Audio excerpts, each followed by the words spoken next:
What is up, good people? Welcome back to the video version of the Tone Mob podcast. Today, I am recording this really quick in the middle of the night because I have been super busy, and I really wanted to get this episode out with my dude, Mr. Craig William. Craig and I met because I started following the band Many Eyes, which, if you are following along with this channel, this Tone Mob thing, you will not be surprised to find out that I am a big fan of all things Keith Buckley, and Craig plays guitar in this most recent project, and he is fantastic at it. So needless to say, I was stoked to talk to him, and the conversation does not disappoint. You're gonna really enjoy this episode. Craig is absolutely fantastic. And I wanna get into this as quickly as possible, but I do need to let you know something really quick, because as I record this right now, Stringjoy, this company that you can't read the name of on my hat, we are doing our first Black Friday sale in I don't even know how many years.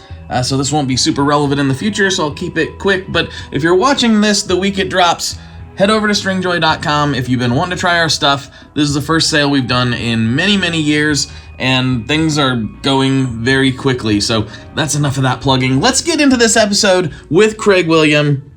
Let's do it.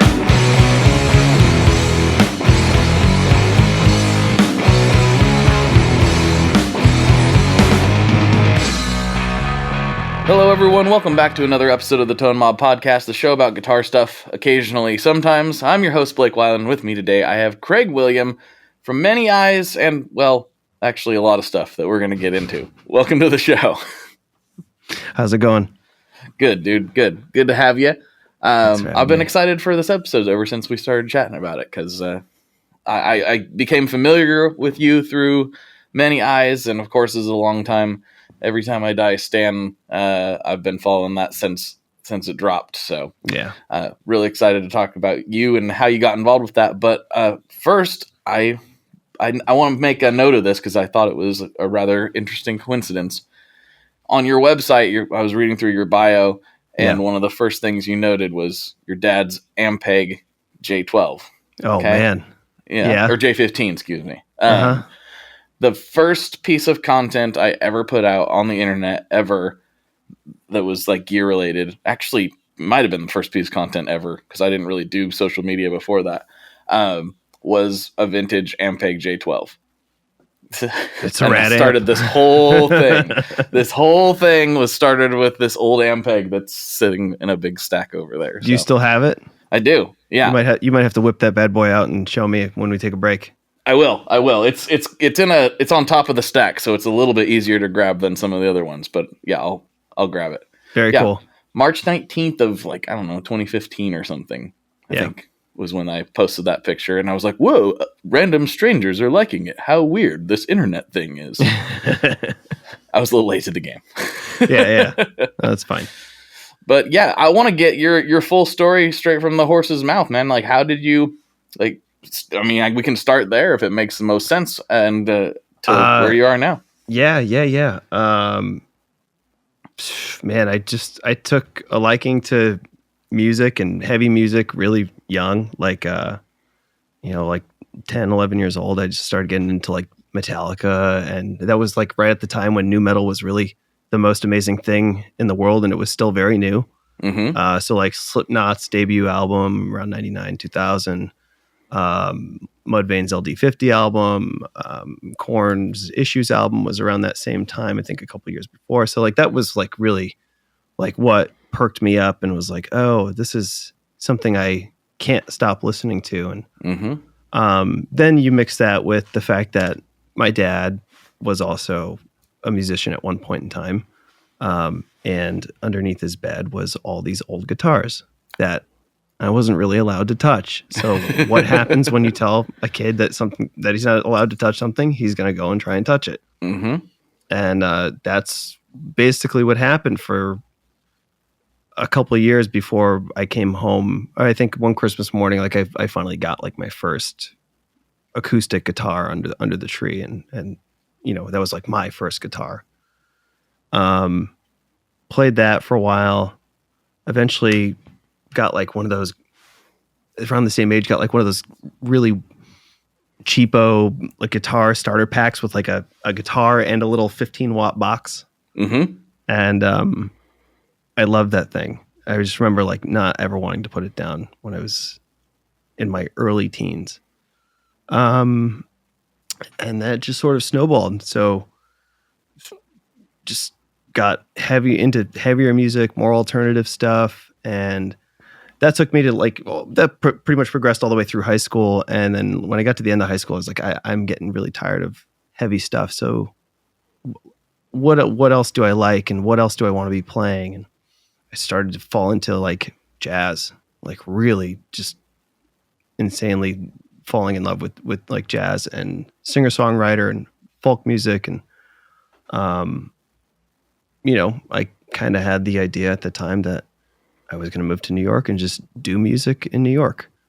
And I was probably like 16, 17. I decided I wanted to do that. And I wasn't sure if I was going to pull it off. And before you knew it, I was here because I got a scholarship to a totally different path. Like I got a scholarship to a school that I went to for engineering. Oh, okay. But that's what put me in the city. And I was a terrible student because I was always trying to do music. And it took me, I was like on that 5-year plan because I was there, but I just wasn't there, like doing music in New York City and trying to learn and absorb and get gigs, and was like, that's what I wanted to do. Mm-hmm. Eventually I came back to Connecticut for a while, and that's when I met Nicky, my drummer in Many Eyes. He's produced basically almost every album that I've put out with every project that I've worked on. So I've known him since like 2007, 2008-ish maybe. And so like he's always been like a guy that I'm like always trusted and respected and like try and learn from. So the years start rolling by and I'm like working in different projects, and some of it's heavy, some of it's like poppy alternative. And eventually I just got this bug to really do something that was my own again. Like I was really falling in love at that time with, bands like Thrice and Alexis on Fire, all the sort of post-hardcore stuff. And that was pulling me back into wanting to do some heavy stuff again after so many years. Mm-hmm. And so I started Tzarina. I started that with my buddy Mark, who he's a New Yorker. He found me on this site, and I don't remember what the name of the site was, but it was basically like a Tinder for musicians. Okay. Like it was like you could find musicians that you wanted to write music with or work on projects with, and you talked, like your profile was like what you played, what you did, and demos that you might have had. And he listened to a bunch of demos that I had on this site. He's like, I really like this. We should get together and start writing. So I showed him stuff, and then he, we started playing together. One thing led to another. He introduced me to his old bass player, which became the bass player of Tzarina. No, that's Mike. And then once the three of us were together, we started trying to continue to write and then also try out drummers. And then we found our drummer, Rob. And as soon as we had the band assembled, COVID hit. Oh, so, all right. Yeah. Convenient. Yeah. So I spent a good... In New York. In New York, yeah. Yeah. So I spent a good majority of COVID writing Tzarina stuff and then going to Nick's place up in Connecticut to record it. But because of COVID and how new it was and how everything was just no one knew anything. So I was like, I'll go to the studio and record everything. Nick played, was the session drummer on that album. And then I finished recording it, brought it back to the band, and we started fleshing it out for the live stuff. Cool. And that's been the status quo with Tzarina for the last 3.5 years. We basically sat on this album, tried to push it to labels and do that thing, and nothing bit. And I wasn't really, honestly, I probably wasn't pursuing it hard enough. Mm-hmm. And eventually I was like, you know what? I need to start putting new ideas out there, and I just can't get the mental garbage out of my head until I get this album out. So I'm just going to press it myself and put it out there. And that's what I did in March of this year it came out. Nice. And then as soon as that album came out, I got a call from Nicky, and he said, "Hey, what are you doing these dates?" And I was like, "Well, I don't know. Why? What's going on? Do you need like a session player? Or like, what's going on?" He's like, "Well, I need you. Do you want to go on tour with Many Eyes?" I was like, "Okay, doing what?" And he's like, "Playing guitar." I was like, "Yes, I do, absolutely." I was a big Everytime I Die fan as well, and I again like that mixed with getting to play with Nick was just it really is like a cool little dream gig. That's cool. And yeah, so that we did that. The second I jumped on in the second run of the Thursday tour, and then we went out again from August until the middle of October to do the run with Sum 41, and that was unbelievable. Yeah, that's a pinch me moment, right? Yeah, it was very, very cool. I think we're in the ballpark of the same age range here, and listening, having you list off all these bands and things that inspired you, I'm like, yep, me too. Mm-hmm. Yep. Yeah. I'm going to see Thrice in 2 days. So they've been my number one for a long, long time. They're on the road with Manchester Orchestra right now. Yep. That's gonna be a good show.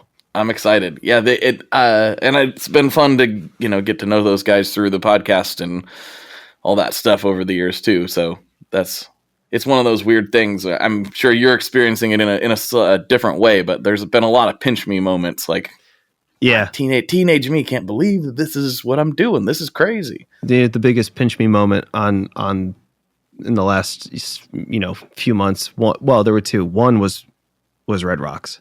Sure. Yeah. Playing Red Rocks was a pinch me moment. The second one was when Fluff started following me on Instagram. That was great. I love that dude. He's a great dude. I've been watching his videos for years. Yeah, he's fantastic. He's up there in Tacoma. Yeah, I need to get him on the show again. It's been a long time, but yeah, he's fantastic. Love that dude. Yeah, and I love his playing. Like I get a lot of inspiration from his playing. It's more in what interests me. Like solos and shredding is cool. I'm never not gonna like that, but it's not really what hooks me into a song. Yeah. I mean, Everytime I Die, I think has one of the best riffs of all time. They have several of the best riffs of all time, but the one I've referenced on this show many times is the end of El Dorado. Like you can't not make a stank face and just it's so good, So it's very good. Yeah. So Fluff and his riffs, they do it for me too. Yeah. It's funny. I come across his videos and like Rabio's videos, and I'll be like, this is the coolest riff I've ever heard, and he's just using it in a YouTube video. Like he's not writing a song with, like, he wrote a song for the clip for the YouTube video. But I'm like, I wonder what this would be if it was just like a fully fleshed out song. Right.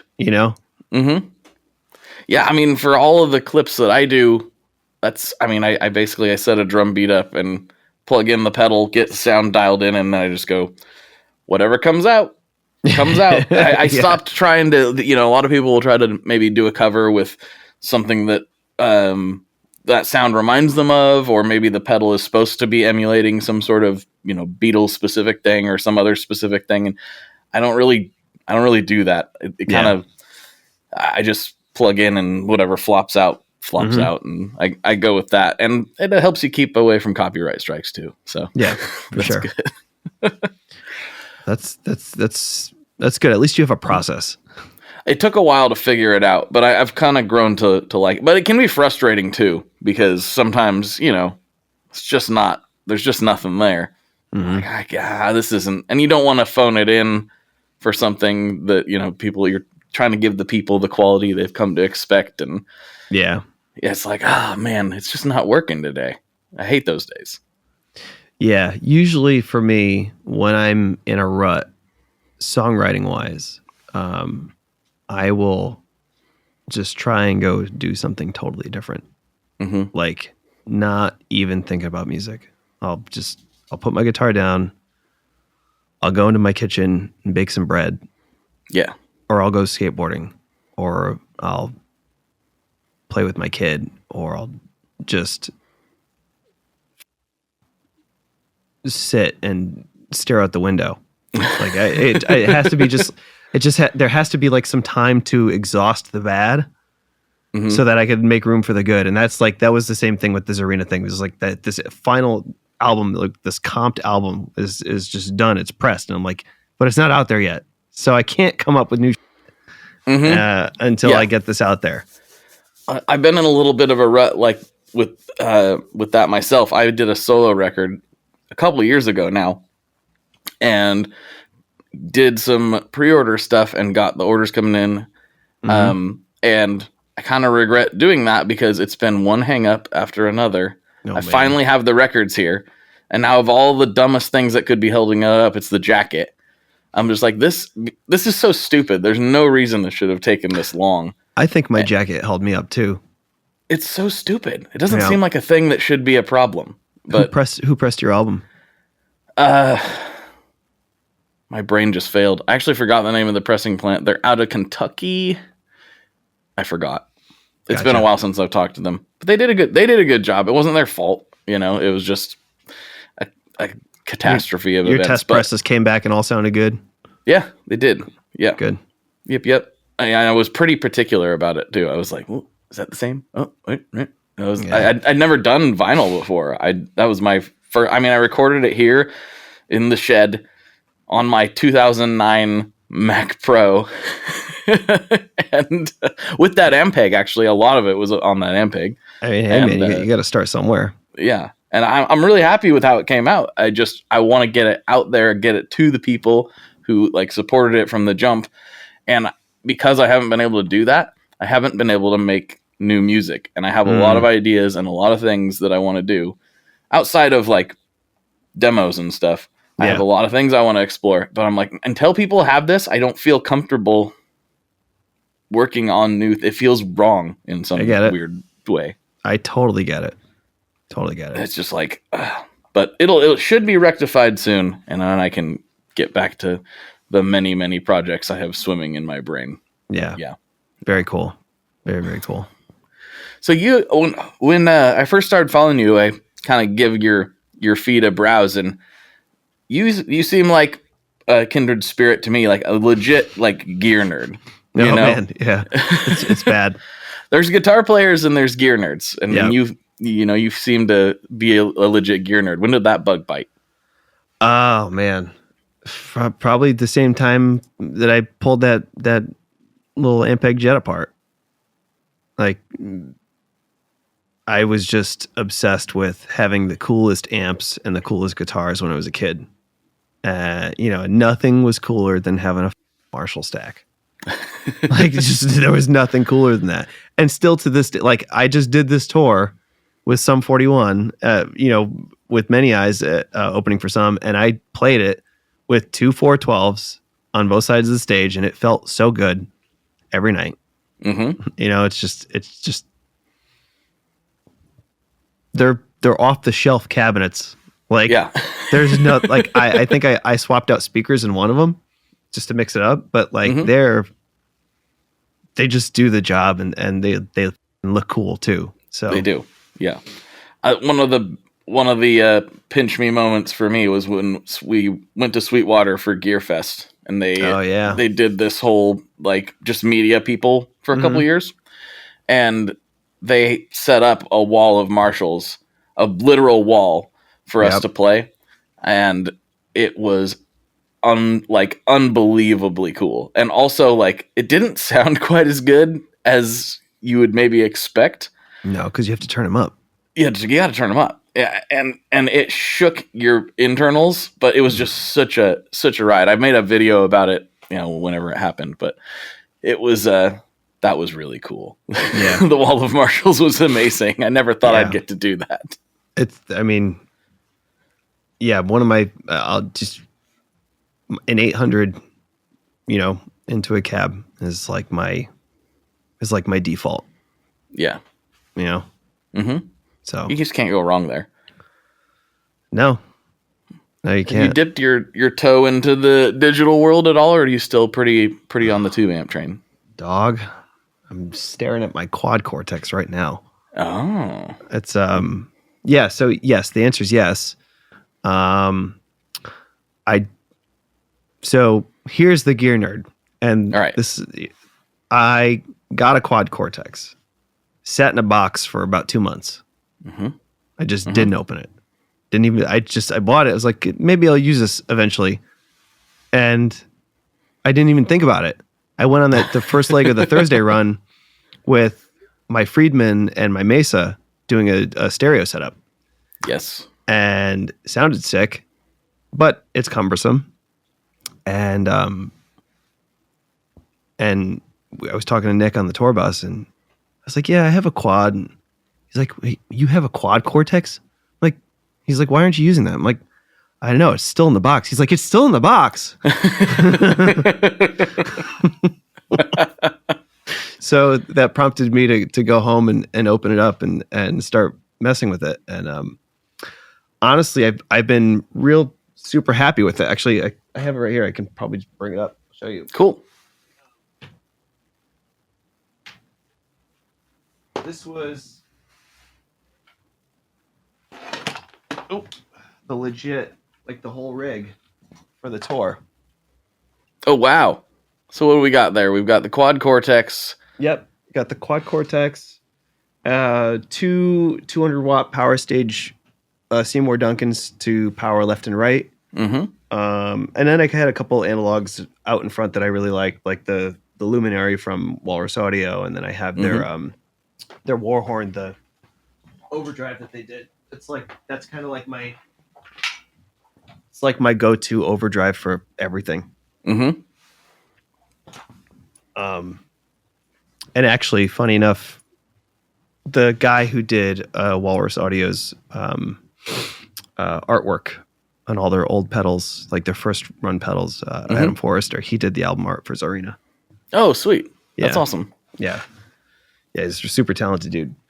But yeah, that was my rig. I just used that every night. Had the 2 power amps right on the board with the quad and a couple pedals, and it was just nice because, yes, if you go down the rabbit hole of my Instagram, you can see the spaceships that I've built in the past. Mm-hmm. And taking those to gigs, while it looks impressive, is not fun. And it just, even when you have like the MIDI switchers and stuff like that, to simplify them, you're still tap dancing.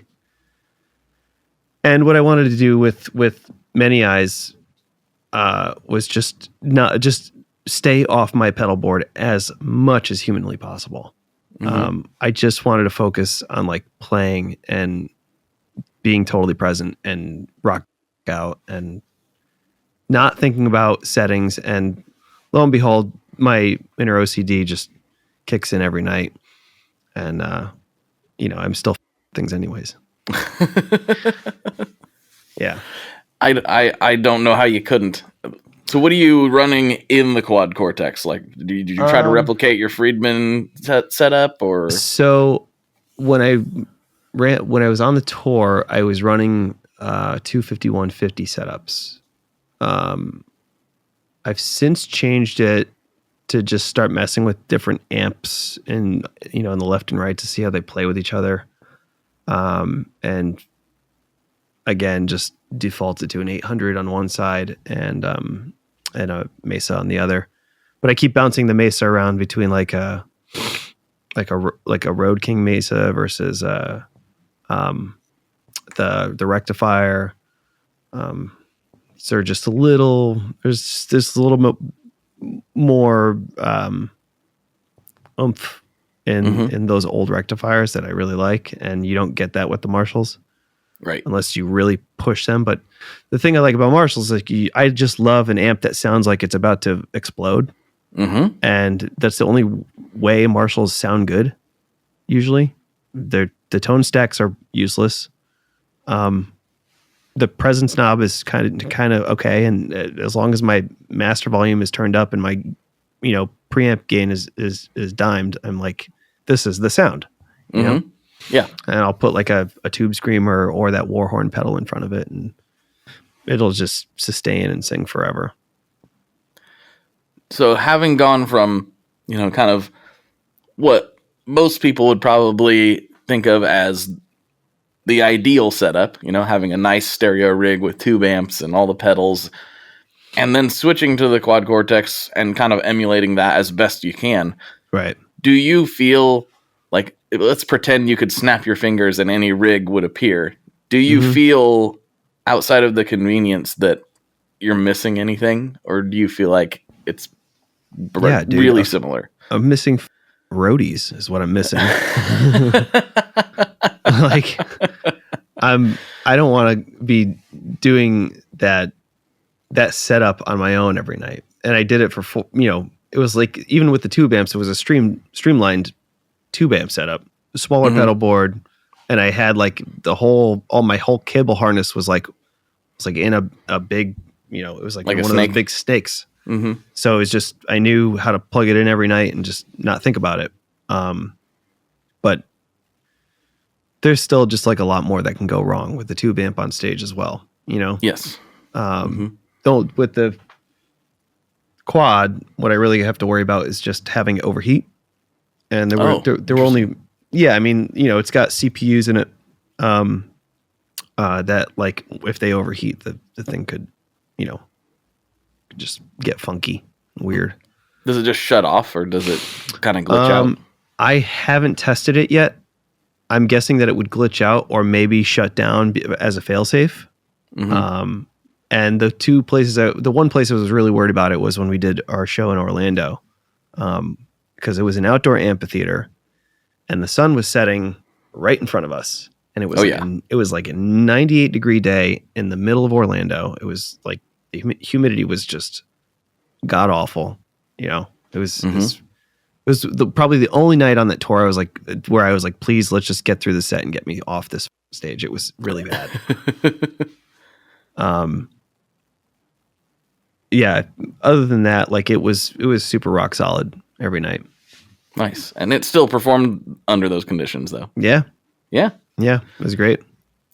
I've actually talked to a couple of bands that are running not just the guitarist has a Quad Cortex, that are actually running like multiple guitars and a bass through one unit, which I didn't even know it could do until recently. A buddy of mine just had a custom built double neck guitar and bass. And I convinced him to buy the Quad Cortex because he can do 2 inputs. Yes. And I was like, you can do 2 signal chains on this unit that is one's just for your guitar and one's just for your bass. And you can have it all in one rig coming out of the same, speaker cab if you wanted to. And he's like, okay, I guess I got to get it. I'm like, yeah, you do. Yeah. Yeah. I mean, if you're going to play this double neck. Yeah. Yeah. Why not? Have you run into this? Me is just like being the gear nerd that I am. I have a lot of experience with switches and knobs and things. And the one thing that weirds me out, it's a great idea. I get it functionally, but it freaks me out a little bit. You had heard of anybody having issues with the encoder knob that's built into the stomp switches on those things? What, just like it like failing out? Yeah. I mean, I haven't heard anything about it. It didn't happen either. To me. I think they did a good job with it, but it weirded me out the first time I saw it. Yeah, I didn't really experience anything like that. That's good. The one thing to always remember is that like the output, the volume knob is an actual hard volume knob. Like if it's not turned up to exactly the same spot, then you're going to get a different sound from night to night. Okay. So like, I just made sure that like mine was set at like 75 every night before I started playing. Cause then like my signal, I guess to get into it, if we're going to get nerdy. Let's do it. 2 stereo chains, left and right. And then before the IR block that goes to front of house, I have a split that goes to the power stages. So those go to the cabinets. Okay. The IR block goes to the front of house, but that also goes to our ears, and that's what I hear. The whole idea of having the cabs on stage is just because I want my guitar to react like a guitar. Feedback. And and like, even with the power stages, it's like 97% there. But it doesn't have the same volatility that a tube amp does. Mm-hmm. It's still a little safe. Makes sense. And that's fine. You just got to learn how to play to it, you know? And in my mind, it's just like the way I grew up playing loud. It's just not what I'm used to or would prefer, you know? Right. Yeah. Well, a lot of people run silent stages or mostly silent stages.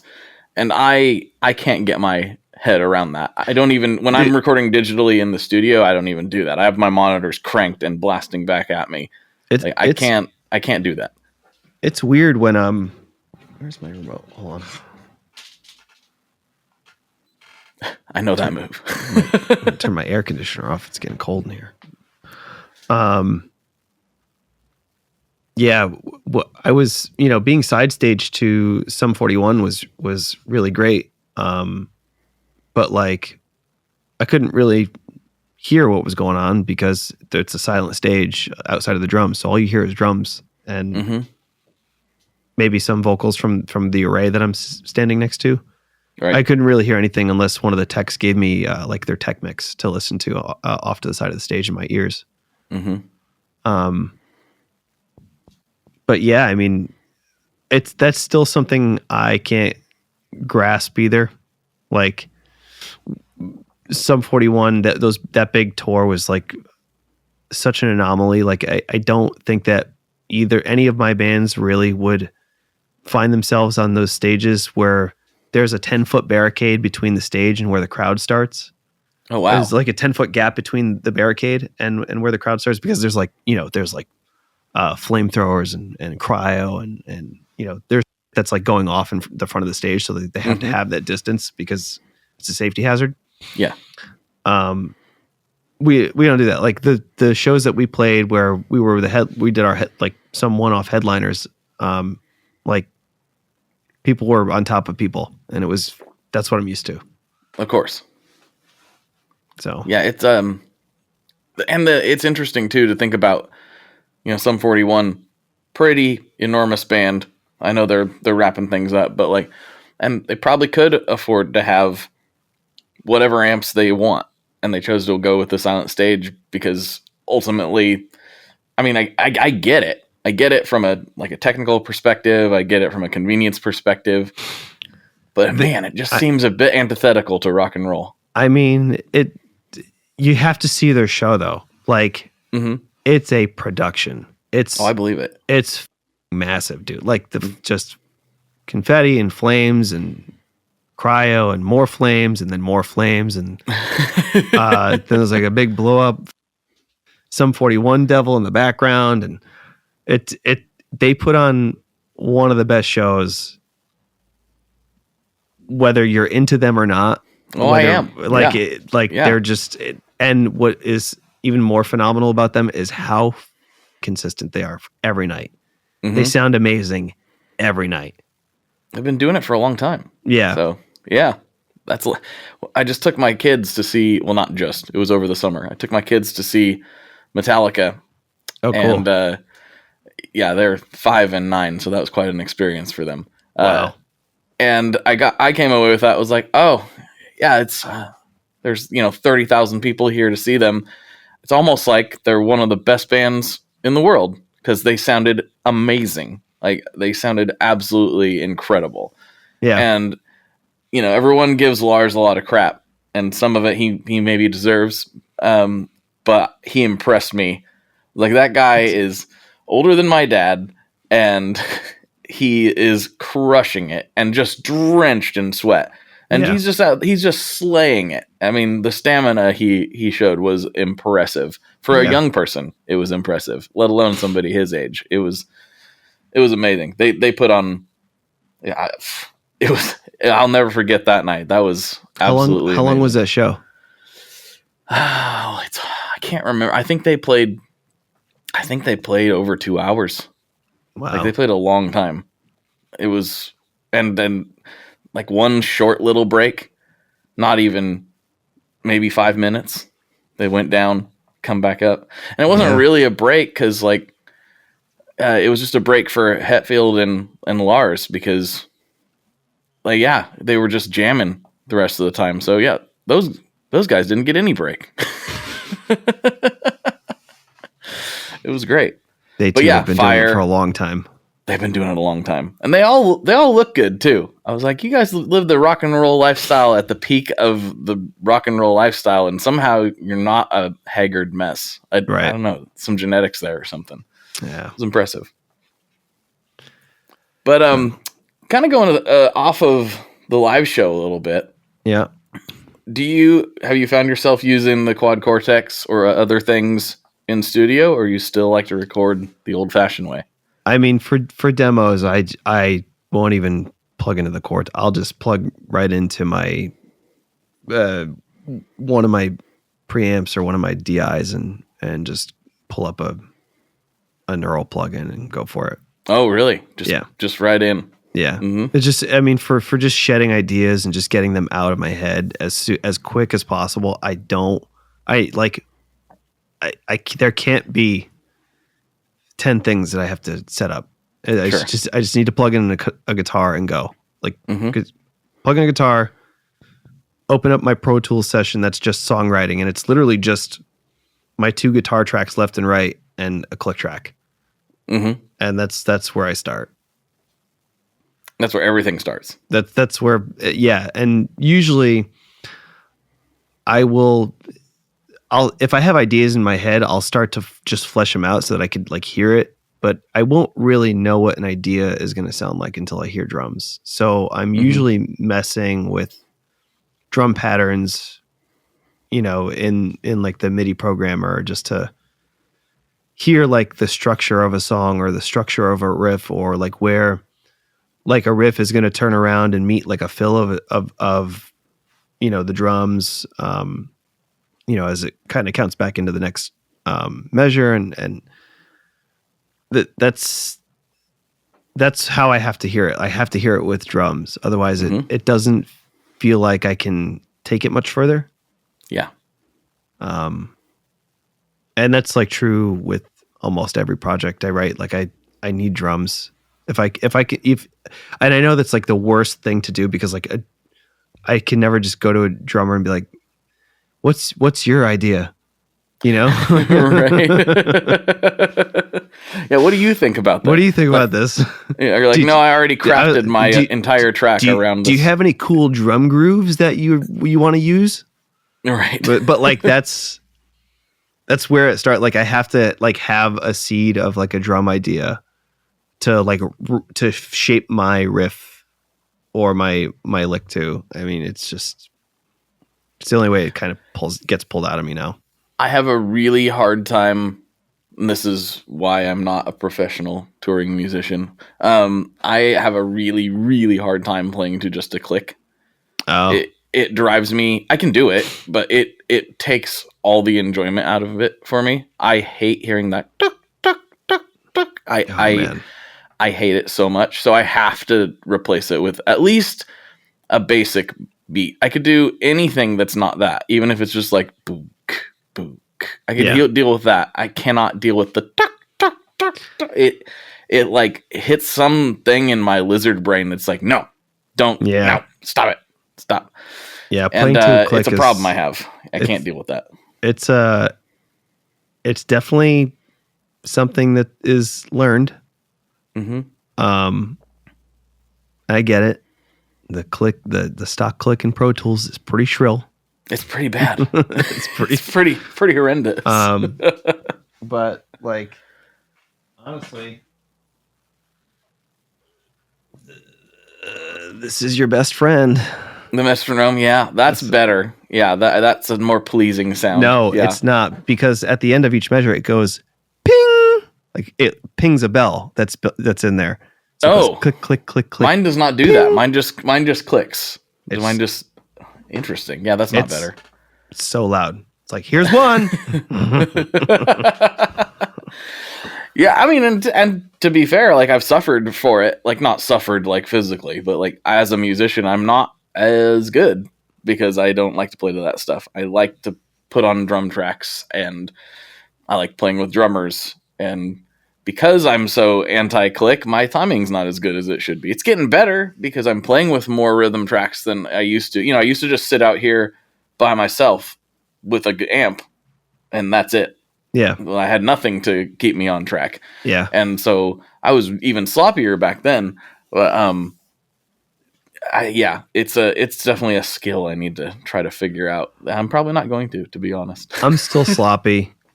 I mean, I'm still very sloppy. But half the time when I'm tracking guitar stuff, I'm either tracking it with the amps and a DI, or I'm just DI'd with a a virtual amp or something. Mm-hmm. And what bugs me is not seeing my transients line up to the grid. Yes, I understand. That irritates me, and what fixes that is listening to a click. Mm-hmm. So that's fair. Yeah. And I juice the click up so loud when I'm you like, really push it when I'm tracking like these drums. Just I gotta I have to be on time. It's really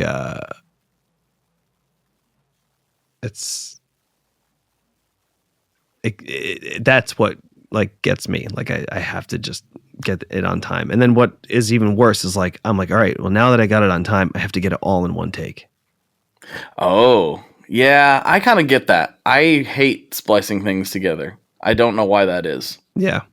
I mean, I'm okay with layering things, and I love multi-tracking. I love the whole idea because you can get all creative with stuff you couldn't really normally do by yourself. But the individual tracks, if I can't do it in one take, it grates on me. Even if you can't tell.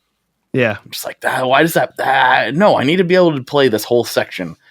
It bothers me for some reason. I don't know why. Even though no one will ever know. No one would have any idea if I splice some of this stuff together.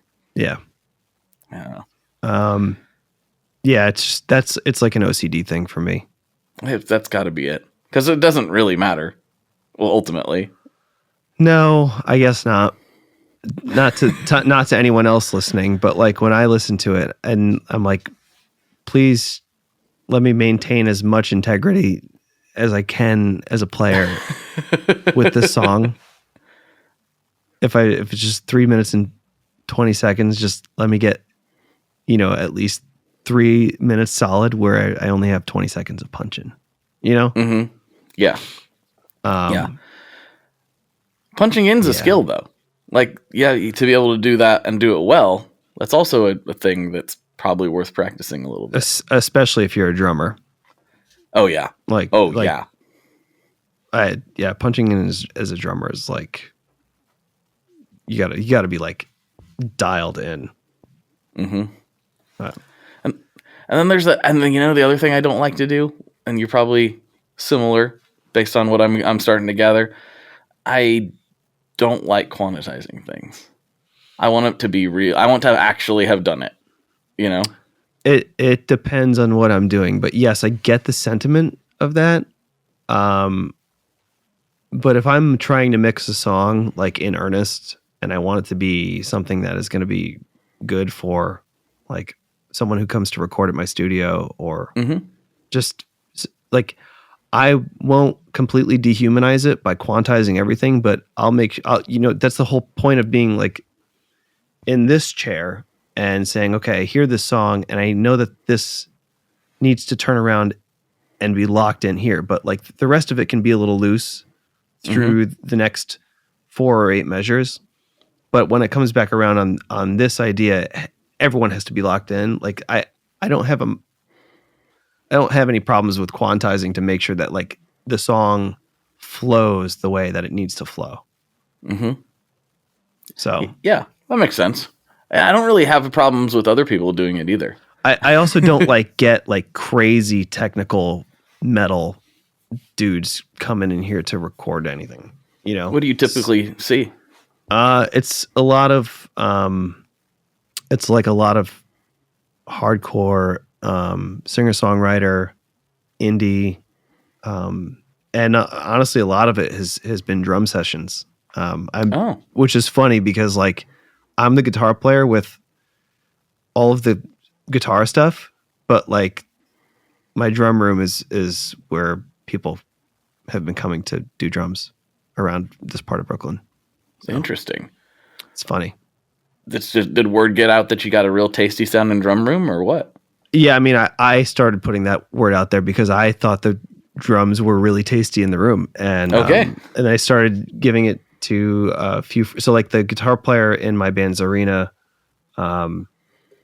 he's coming in to do drums for his solo project, and then I have a few friends that are in a different singer-songwriter thing that's a little indie-ish, that they're going to come in and do the same thing. Like it's weird because it's like it's a long room, but it's tight. So I can get like a good tight drum sound just by virtue of the dimensions of the room, but still have like one or two good room mics really far back that open it up. And it's been like a game changer because again, like I don't, one thing I won't do is put out a song with MIDI drums. I won't do that. Like it'll just sit on my hard drive until I get a drummer to come in here and slam it out. I get it. So yeah. Yeah, MIDI drums are like a blessing and a curse. They're a blessing for people like me who are doing like mostly demos. I'm like, I'm not going to hire a drummer for every demo. You know, it's not a thing. But also you run into the problem of like, I've heard this drum before. I've heard this drum. I've heard that. Wait, on this track, I've heard this. I've heard this snare. I know where that snare came from, and it feels a little less cool once you've recognized it. Yeah, that's just my take on it. It's you know what I've been hearing a lot of in the last couple of years, and I'm at fault for this too because I've definitely used it. Is Neural DSP's Parallax bass plugin. That thing is everywhere. It's great. It is like, it's great, but it's also like, it's sad that it's the default. I guess it's probably, sounds a little bit weird to say it this way. It's probably just kind of sad that we recognize it. Yeah. I'd like to be like, what is that sound? You know, like, oh, that sounds cool. What is that? That's more interesting than being like, I know what that is. But then again, like we're just hyper nerds about this stuff too. Maybe it also means we need to start listening to more different music. Maybe it means we need to go outside and touch grass. Yeah. Yeah. 100%. I think that's what we've come to the conclusion of. Yeah. Well, segueing a little bit, I wanted to ask this earlier, but I got distracted with the gear stuff. When you had talked to your family about you're going to move to New York and you're going to pursue this, were they supportive? Did they help you out? Were they like, ooh, I don't know about that? How did that go for you? Well, I mean, the idea was that I was going to move out here and do school. Right. So I got accepted to go to school and I moved to New York. That's right. And going to clubs and going to jazz shows and seeing punk shows wasn't really something that was discussed. Although, like, my parents were very supportive of me being a musician. I think if they really had understood the amount that I had in college, there probably would have been more talking tos. Yeah. Mm-hmm. Well, I mean, I guess everybody's got to figure out their way. That's the thing. I mean, had you not gotten to New York and gotten exposed to some of this stuff, maybe that fire wouldn't have got ignited in the first place. So yeah, I've kicked myself over my former career choices a few times. And then I had to take a step back and realize like, it wasn't a waste of time. It feels like it, but it wasn't because every step along the path got you to the place where you were eventually supposed to be. Yeah. And I think we can kind of, waste a lot of time and energy worrying about the things that we should have or could have done sooner or better or faster or whatever, when really you're just going to get there when you're meant to get there. don't worry about all that other stuff. So, yeah. It's me talking to myself here in this particular instance. You should take your own advice, man. I'm doing better about it. I've done a lot better about it over the last like 4 years. I'm like, you know what?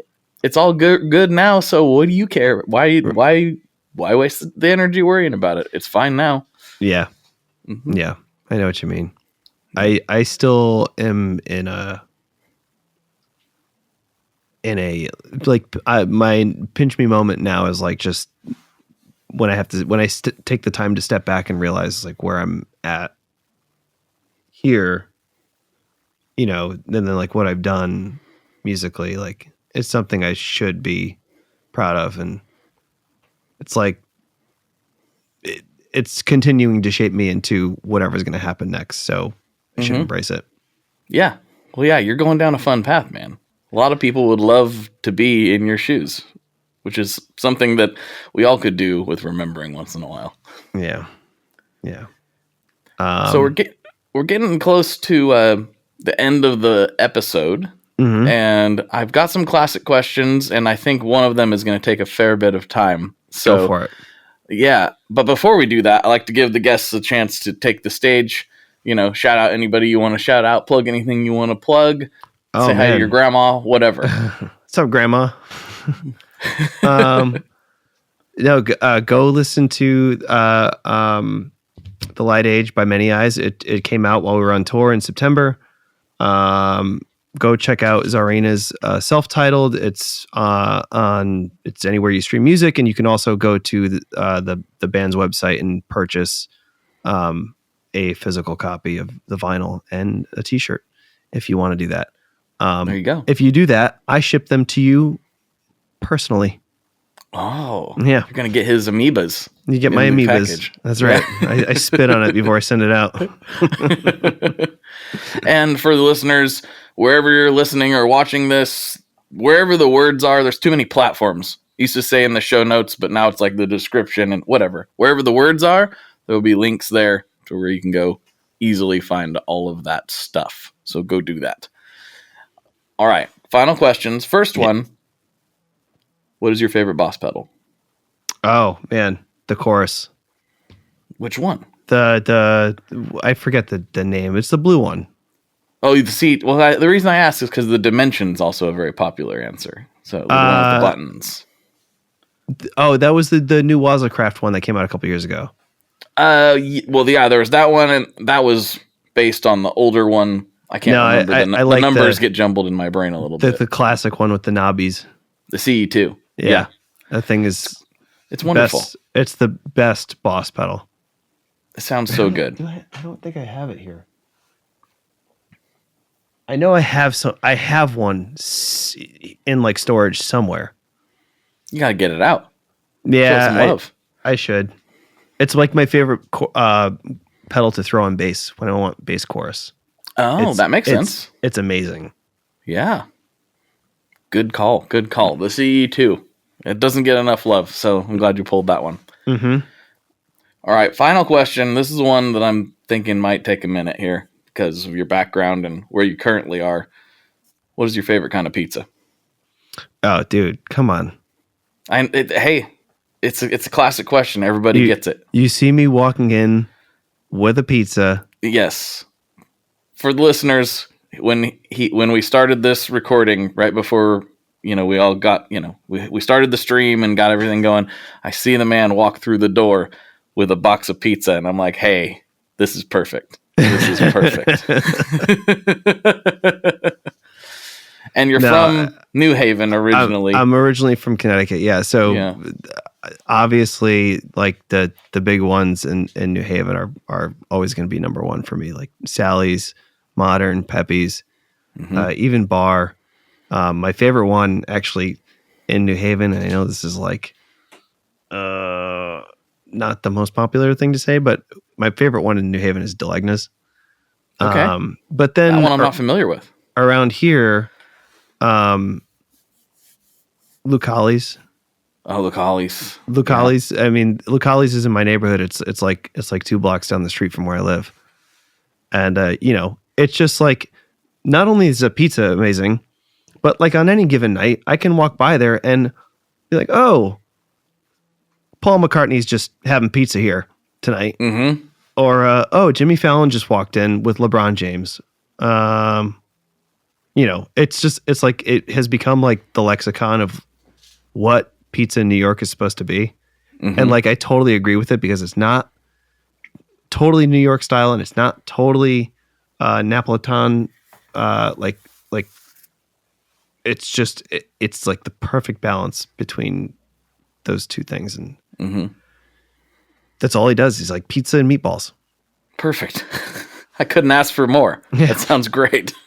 Oh, he does a calzone too, which is also very good. But yeah, Lucali's has been high on my list to try next time I go to New York. That will definitely be happening. Yeah. In Brooklyn, I do love Roberta's. Roberta's is a good time. I used to go to Roberta's when it first opened, and it was a wonderful, wonderful place that I spent many nights getting blackout drunk. And the pizza is still to this day is amazing. I actually have been to Roberta's in probably about 8 or 9 years now. Oh, really? Okay. Yeah. Last time I was there was probably 7 years ago. Yeah, it was a long time. But that bee sting pizza still lives on in my memory. It's so with the honey and the totally. Yeah, Polly G's also. Is that stuff. in Williamsburg? I believe so. Yeah, I'm not being from New York. It all gets kind of blended together in my brain in a way that would offend New Yorkers. So I can't remember exactly. But yeah, Polly G's is good. I have a weird. I've said this before. I have this like weird affinity for New York City where I think about it all the time, and I am always so excited to go back. And then when I get there, I'm like, yeah, I could never live here. I love it. I love it, but no way could I live here. It takes a certain mentality to just get through the day here sometimes. Mm-hmm. Just costs $80 to breathe air in this city daily. Right. I mean, it's so expensive. Mm-hmm. But there's like just the thing that catches me about New York is like that there's just still so much magic here that there is.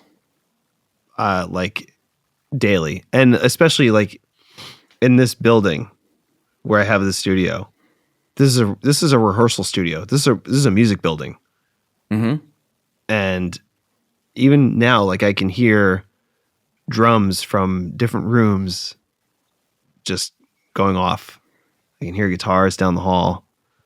This is like a cool music community that just that like sort of centers around this building.